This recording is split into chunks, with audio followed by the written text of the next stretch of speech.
10ની અંદર functions, complete the sentence, complete the dialogue using the function words અથવા તો function identification MCQની અંદર આવું ટોટલ 8 માર્કનું પૂછાય છે. તો અંત સુધી આ વિડીયો જોતા રહો.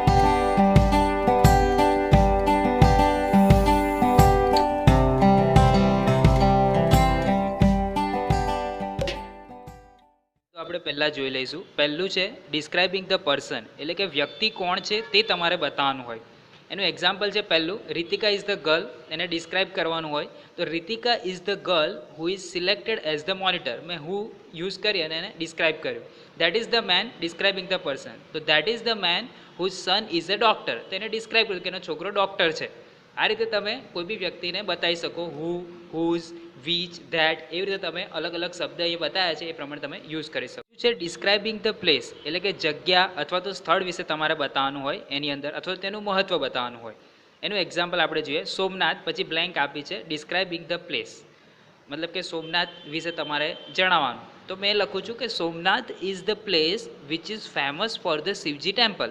કે સોમનાથ એ જગ્યા છે કે જે શિવજીના ટેમ્પલ માટે ફેમસ છે. તે ડિસ્ક્રાઇબ કરી દીધી પ્લેસને. બીજું એક્ઝામ્પલ છે ધ મોલ, અને એને ડિસ્ક્રાઇબ કરવાનું છે. The mall is the place which is famous for the clothes. એટલે કે આ તે મોલ છે કે જે કપડાં માટે ફેમસ છે. તો એ જગ્યાને મેં શું કરી દીધી? ડિસ્ક્રાઇબ કરી દીધી. મતલબ કે ડિસ્ક્રાઇબિંગ ધ પ્લેસ તમને બ્રેકેટમાં આપ્યું હોય તો સિમ્પલી તમારે એ જગ્યા અથવા તો સ્થળ વિશે પોતાનું એક વાક્ય બનાવવાનું અને જણાવી દેવાનું કે જગ્યાનું શું મહત્ત્વ છે, કાં તો એ સ્થળ વિશે શું છે. તમને જે રીતે યોગ્ય લાગે પણ ગ્રામેટિકલ સાચું હોય તેવું વાક્ય બનાવીને તમે ત્યાં બતાવી શકો છો. બરાબર છે. નેક્સ્ટ જોઈએ ડિસ્ક્રાઇબિંગ ધ થિંગ. વસ્તુની ઓળખ અથવા તો વસ્તુનું મહત્ત્વ આપવાનું હોય એવું તમારે કંઈક અંદર સમજાવવાનું હશે. તો એક્ઝામ્પલ આપણે એના જોઈએ. ધ બુક અને પછી બ્લેન્ક છે અને કૌંસની અંદર લખેલું છે ડિસ્ક્રાઇબિંગ થિંગ. તો એને હું એવી રીતે લખીશ, the book that is famous four jokes. એટલે કે આ એ ચોપડી છે કે જે જોક્સ માટે ફેમસ છે. તો મેં વસ્તુને ડિસ્ક્રાઇબ કરી દીધી કે આ વસ્તુનું શું મહત્ત્વ છે મેં બતાવી દીધું. બીજું એક્ઝામ્પલ છે ધીસ મોબાઈલ અને પછી બ્લેન્ક આપેલું છે અને કૌંસની અંદર લખેલું છે ડિસ્ક્રાઇબિંગ થિંગ. તો this the mobile that is made by the Apple company. તો ધીસ ધ મોબાઈલ એટલે કે આ એ મોબાઈલ છે કે જે એપલ કંપનીએ બનાવેલો છે. ખબર પડી? તો મેં શું કર્યું? વસ્તુની ઓળખ આપી દીધી કે એને બનાવનાર કંપની કોણ છે એના વિશેની થોડીક માહિતી આપી દીધી. તો ડિસ્ક્રાઇબિંગ ધ થિંગ હવે તમને ખબર પડી. કૌંસની અંદર આપ્યું હોય તો ખાલી વસ્તુનું મહત્ત્વ તમારે બતાવવાનું હોય છે. નેક્સ્ટ આપણે જોઈએ ચોથું છે ડિસ્ક્રાઇબિંગ ધ પ્રોસેસ, એટલે કે પદ્ધતિની સમજ આપવાની અથવા તો તમારે કોઈ પ્રક્રિયા બતાવવાની હોય. તો આપણે એના એક્ઝામ્પલ જોઈએ. પોર સમ ઓઇલ અને પછી બ્લેન્ક આપેલું છે અને ડિસ્ક્રાઇબિંગ ધ પ્રોસેસ, એટલે કે થોડુંક તેલ નાખો અથવા તો ઉકાળો. તો મેં એનો જવાબ એવી રીતે લખીશ કે pour some oil into the pan and then heat it for the while.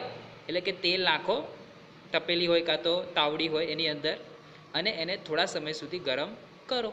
બરાબર? તો મેં પ્રોસેસ બતાવી. બીજું છે હીટ અને પછી બ્લેન્ક આપ્યું છે ડિસ્ક્રાઇબિંગ ધ પ્રોસેસ.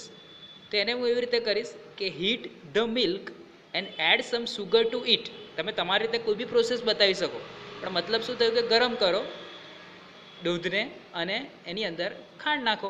તો એક પદ્ધતિ બતાવી ને. તો ડિસ્ક્રાઇબિંગ ધ પ્રોસેસ કીધું તો તમારે ખાલી કોઈ પ્રક્રિયા અથવા તો પદ્ધતિ તમારે સિમ્પલી બતાવી દેવાની હોય છે. તો આ રીતનું બી પૂછાય છે. આગળનું જોઈએ આપણે. પાંચમું છે ડિસ્ક્રાઇબિંગ એક્શન, એટલે કે ક્રિયા દર્શાવવાની. રોજિંદી ક્રિયા જે રોજબરોજમાં ચાલતી હોય એ ક્રિયા દર્શાવવાની હોય. તો એનું એક્ઝામ્પલ આપણે જોઈએ કે આરવ ઓલવેઝ પછી બ્લેન્ક આપી છે, કૌંસની અંદર લખેલું છે ડિસ્ક્રાઇબિંગ એક્શન, એટલે કે એની કોઈ બી ક્રિયા તમારે દર્શાવવાની. તો Aarav always goes four a walk in the evening. એટલે કે આરવ રોજે સાંજે ચાલવા માટે જાય છે. તે એક એની પ્રક્રિયા બતાવી ને રોજિંદી. બીજું છે પૂરન નેવર પછી બ્લેન્ક આપ્યું છે ડિસ્ક્રાઇબિંગ એક્શન. તો Puran never completes his homework on time. Puran કોઈ દિવસ એનું હોમવર્ક પૂરું કરતો નથી. તે એક પ્રક્રિયા થઈ. તમે બીજું કંઈ બી લખી શકો છો. મેં હોમવર્ક લખ્યું છે, પણ તમે કોઈ બી પ્રક્રિયા બતાવી શકો, તમને એના માર્ક્સ મળશે. તો ડિસ્ક્રાઇબિંગ ધ એક્શન આપ્યું હોય ત્યારે તમારે ક્રિયા દર્શાવવાની હશે, તો રોજિંદી ક્રિયા. બરાબર છે? તો આ એક સિમ્પલ છે, આ બી તમને કદાચ આવડી જશે. બીજું છે નેક્સ્ટ એની આગળનું જોઈએ કે ડિસ્ક્રાઇબિંગ ઓપ્શન, એટલે કે વિકલ્પ દર્શાવો અથવા તો પસંદગી માટેના રસ્તા બતાવવા. કોઈ બી એક ઓપ્શન આપે, દાખલા તરીકે આપણે જોઈએ તો ડુ યુ લાઇક પછી બ્લેન્ક આપેલું છે ડિસ્ક્રાઇબિંગ ઓપ્શન. તો do you like tea or coffee એને પૂછે છે કે તમને ચા ગમે છે કે કોફી, તમને જે ગમતું એ તમે આપીએ તો ઓપ્શન આપ્યું ને, તો એ ઓપ્શન માટે તમે અહીંયા દર્શાવ્યું કે ટી ઓર કોફી. બીજું એક છે example, what would you prefer પછી બ્લેન્ક આપેલું છે અને ડિસ્ક્રાઇબિંગ ધ ઓપ્શન, તમે શું પસંદ કરશો. તો what would you prefer lemon or orange, તમે લેમન પસંદ કરશો કે ઓરેન્જ પસંદ કરશો. તો મેં શું કર્યું, ખાલી એક વિકલ્પ આપ્યો અમને, બરાબર. તો તમે કોઈ બી વિકલ્પ આપી શકો, તમને એક્ઝામની અંદર બ્લેન્ક આપ્યું હોય અને અંદર આ રીતે ડિસ્ક્રાઇબિંગ ધ ઓપ્શન લખ્યું હોય તો તમે કોઈ બી ગ્રામેટિકલી સેટ કરી અને વાક્ય બનાવી શકો. તમારે એવું પર્ટિક્યુલર કોઈ પ્રોપર વાક્ય જ બનાવવાનું એવું જરૂરી હોતું નથી. તો હવે આપણે આગળનું જોઈએ, સ્પેસિફાઈંગ ધ લોકેશન એટલે કે જગ્યા દર્શાવી અથવા તો સ્થળની ચોક્કસતા તમારે દર્શાવવાની હોય. હું એક એક્ઝામ્પલ લઉં કે હિનલ હેઝ ગોન અને કૌંસની અંદર આપેલું છે સ્પેસિફાઈંગ ધ લોકેશન. તે ક્યાં ગઈ મને ખબર નથી, તો એના લોકેશન વિશેની મારે માહિતી આપવાની છે, સ્પેસિફાઈ કરવાનું છે. તો Hinal has gone to the market, તો હિનલ ક્યાં ગઈ છે, માર્કેટમાં ગઈ છે, બરાબર છે, તેનું લોકેશન થઈ ગયું ને. બીજું એક છે ધ દિવાલીપુરા યુથ ઓફિસ પછી બ્લેન્ક આપ્યું છે સ્પેસિફાઈંગ ધ લોકેશન. તો મેં એનું લખીશ the Diwalipura youth office is opposite Swaminarayan temple, એટલે કે દિવાલીપુરા યુથની ઓફિસ સ્વામિનારાયણ મંદિરની સામે છે. તો એક સિમ્પલ થઈ લોકેશન દર્શાવ્યું એટલે કે એનું સ્થળ દર્શાવી, એની ચોક્કસતા દર્શાવી મેં. તો તમને બ્રેકેટની અંદર સ્પેસિફાઈક લોકેશન કીધેલું હોય તો તમારે એની જગ્યા દર્શાવવાની હોય, સ્થળની ચોક્કસતા તમારે દર્શાવવાની હોય છે. હવે આગળનું આપણે વાક્ય જોઈએ 8મા નંબરનું, સ્પેસિફાઈંગ ધ ટાઈમ એટલે કે ઘટ સમય તમારે બતાવવાનો હોય અથવા તો સમયનું નિર્દેશન કરવાનું હોય. એના આપણે એક્ઝામ્પલ જોઈએ, આઈ મેટ અંકુર અને પછી કૌંસમાં લખેલું છે specifying the time. I met Ankur yesterday એટલે કે હું અંકુરને ક્યારે મળ્યો, યસ્ટરડે ગઈકાલે મળ્યો, બરાબર છે. તો મેં ટાઈમ એક સ્પેસિફાઈ કરીને આપી દીધું.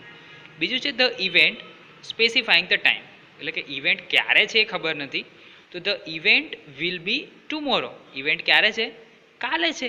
તો પર્ટિક્યુલરલી તમને જ્યારે સ્પેસિફાઈંગ ધ ટાઈમ એવું આપેલું હોય તો તમારે શું કરવાનું છે કે ઘટના ક્યારે બની એના સમયનું તમારે નિર્દેશન ખાલી કરવાનું હોય છે. કાલે, પરમ દિવસે, 2 દિવસ પહેલાં, 1 મહિના પછી, 1 મહિના પહેલાં, આ રીતનું તમે કંઈ બી એની અંદર દર્શાવી શકો. તે તમે શું કર્યું, ટાઈમને સ્પેસિફાઈ કર્યો.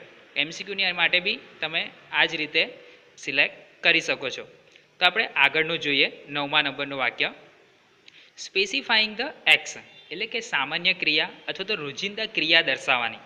એક્શન સામાન્ય, આઈ પછી બ્લેન્ક આપેલું છે અને કૌંસની અંદર લખેલું છે સ્પેસિફાઈંગ ધ એક્શન એટલે કે તમારે એ પ્રક્રિયા દર્શાવવાની છે, ક્રિયા દર્શાવવાની છે. I occasionally go for a walk, હું સામાન્ય રીતે ચાલવા માટે જઉં છું. તો આ એક રોજિંદી ક્રિયા થઈ, સામાન્ય ક્રિયા થઈ. તે તમે શું કર્યું, એની એક્શનને સ્પેસિફાઈ કર્યું. બીજું છે સચિન, કૌંસની અંદર લખેલું છે સ્પેસિફાઈંગ ધ એક્શન. તો Sachin always complete his homework, Sachin હંમેશા પોતાનું હોમવર્ક પૂરું કરે છે. તો આ એક એક્શન છે ને, હોમવર્ક પૂરું કરે છે એની શું છે, એક્શન છે. જેવી રીતે આગળ ચાલવા માટે જાય છે એ એની એક્શન હતી, તો અહીંયા હોમવર્ક કમ્પ્લીટ કરે છે એ એની એક્શન થઈ. તો આને કહેવાય સ્પેસિફાઈંગ ધ એક્શન. ઇઝી છે, બરાબર છે. હવે આપણે 10મા નંબરનું વાક્ય જોઈશું. 10મા નંબરનું વાક્ય છે ડ્યુરેશન ઓફ ટાઈમ એટલે કે કેટલા સમયથી તેમ દર્શાવવાનું અથવા તો સમયનો ગાળો દર્શાવવાનો. પહેલામાં આપણે સમય દર્શાવ્યો, આમાં શું દર્શાવવાનું છે, સમયનો ગાળો દર્શાવવાનો છે. એના આપણે એક્ઝામ્પલ લઈએ. પહેલું છે blank living in this city, મતલબ કે તમે કેટલા સમયથી આ સિટીમાં રહો છો. તો how long have you bin living in this city, તમારે સમયના ગાળાને પૂછતો એક પ્રશ્ન છે, બરાબર. પાછળ ક્વેશ્ચન માર્ક આપ્યો, તમારે શું બનાવવું પડે, પ્રશ્ન બનાવવો પડે. તમે હાઉ લોંગથી ક્વેશ્ચન બનાવો.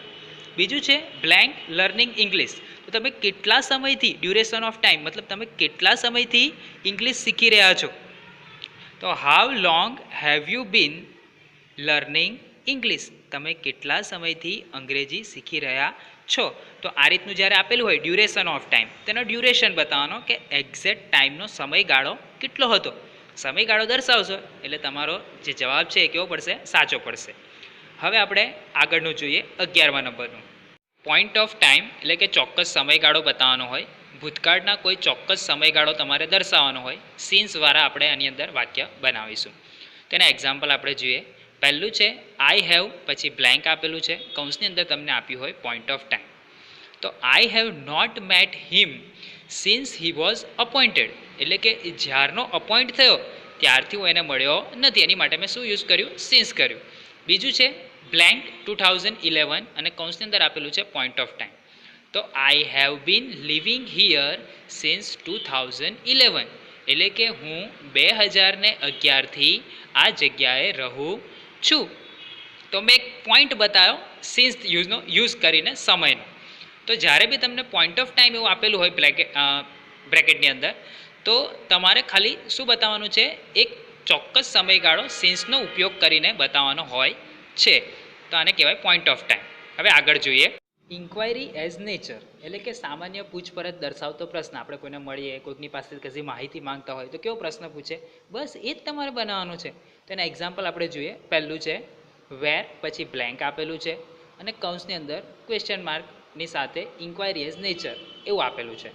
તો where are Sita and Gita, તમે આવી રીતે પ્રશ્ન પૂછી શકો. મેં એવું બીજું કંઈક લઉં કે where are Sunil and Manoj, આવા કોઈ બી પ્રશ્ન તમે બનાવી શકો. બીજું છે વોટ ઇઝ, પછી બ્લેન્ક આપેલું છે, ક્વેશ્ચન માર્ક છે અને કૌંસની અંદર લખેલું છે ઇન્ક્વાયરી એઝ નેચર, સામાન્ય પૂછપરછનો પ્રશ્ન બનાવો.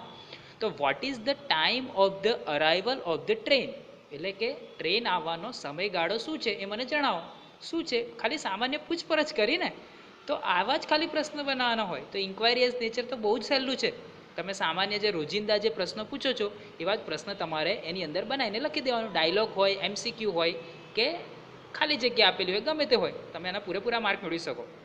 13મું છે એક્સચેન્જિંગ પ્લેઝેન્ટરીઝ, મતલબ કે આભાર, ઉપકાર, સત્કાર જેવો પ્રતિભાર તમે દર્શાવો. આપણે જે થેન્ક યુ કહીએ, મોસ્ટ વેલકમ છે, આ છે તે છે, બધા જે સામાન્ય સત્કાર આપણે આપતા હોય, આભાર આપતા હોય, તો તેના વિશે તમારે અહીંયા દર્શાવવાનું છે.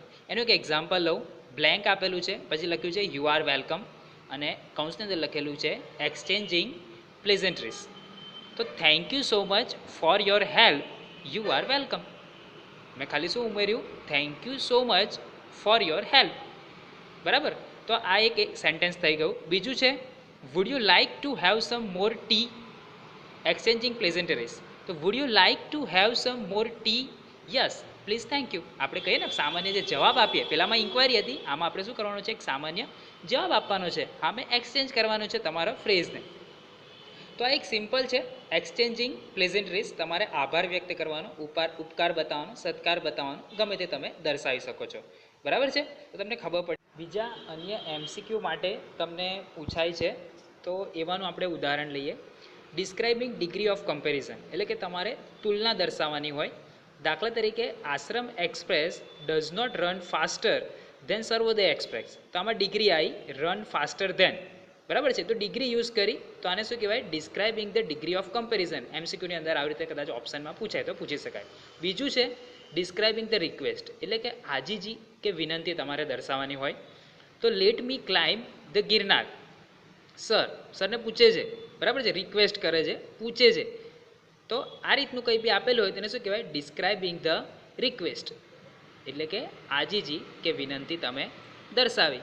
બરાબર છે? આવો સામાન્ય કોઈ બી તમને પ્રશ્ન પૂછાય તો તમે કરી શકો છો. ત્રીજું છે ડિસ્ક્રાઇબિંગ ધ કન્ડિશન, એટલે કે તમારે પરિસ્થિતિ દર્શાવવાની હોય કે પરિસ્થિતિ શું છે. તો એનું કે આપણે એક્ઝામ્પલ લઈએ.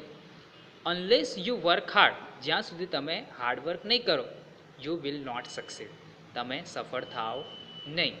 તો આ એક શું થયું? તમે કન્ડિશન દર્શાવી. બરાબર? પરિસ્થિતિ તમે દર્શાવી. તો આને શું કહેવાય? Describing the condition. બરાબર? એમસીક્યુની અંદર. પછી છે ડિસ્ક્રાઇબિંગ ધ અલ્ટરનેટિવ, એટલે કે વૈકલ્પિક પસંદગી બતાવવાની, ઓપ્શન આપવાનું. Pina is either suffering from cholera or typhoid. મેં આઈધરનો યુઝ કરી, આઈધર ઓરનો યુઝ કરી અને કોલેરા અથવા તો ટાઇફોઇડ બેમાંથી એક ઓપ્શન આપ્યું. બરાબર? તો અલ્ટરનેટિવ્સ વિકલ્પ આપ્યો. તો આને શું કહેવાય? Describing the alternatives. બરાબર છે? તો વૈકલ્પિક પસંદગી દર્શાવી. પાંચમું છે ડિસ્ક્રાઇબિંગ ધ રિઝલ્ટ, એટલે કે પરિણામ દર્શાવવું. દાખલા તરીકે seeing the lion coming I run અવે. સિંહને આવતો જોયો અને મેં ભાગી ગયો. બરાબર છે? તો આ રિઝલ્ટ થયું ને. આવતો જોયો એટલે પરિણામ આવ્યું ભાગવાનું. તો આને જ કહેવાય ડિસ્ક્રાઇબિંગ ધ રિઝલ્ટ, એટલે કે તમારે પરિણામ દર્શાવવાનું હોય છે. બરાબર છે? હવે આગળનું જોઈએ આપણે. છઠ્ઠું ડિસ્ક્રાઇબિંગ ધ રીઝન, એટલે કે કારણ દર્શાવવાનું. રીઝન એટલે શું થાય? કારણ થાય. તો we went to factory because we wanted to see its product. અમે ફેક્ટરી ગયા કારણ કે અમારે તેની પ્રોડક્ટ જોવી હતી. તો આને મેં શું કર્યું? રીઝન દર્શાવ્યું ને, ડિસ્ક્રાઇબિંગ ધ રીઝન. મેં કારણ દર્શાવ્યું એટલા માટે આને ડિસ્ક્રાઇબિંગ ધ રીઝન કહેવાશે. સાતમું છે ડિસ્ક્રાઇબિંગ ધ કોન્ટ્રાસ્ટ, એટલે કે વિરોધાભાસ દર્શાવો. She is poor but she is honest, કે તે ગરીબ છે પણ પ્રામાણિક છે. તો આ કોન્ટ્રાસ્ટ થયો, વિરોધાભાસ થયો.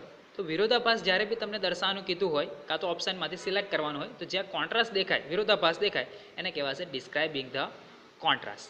છે ને ઇઝી? બરાબર છે. સાથે સાથ આ બીજા એક્સ્ટ્રા વર્ડ બી તમને યાદ રહ્યા હશે. આ યાદ રાખોના મુદ્દા યાદ જોઈ લો ફટાફટ, અને તમને પ્રેક્ટિસ કરજો. અને કદાચ કંઈક ના આવડે તો કમેન્ટની અંદર મને કમેન્ટ કરીને જણાવજો. આપણે નવા ટૉપિક સાથે ફરી મળશું.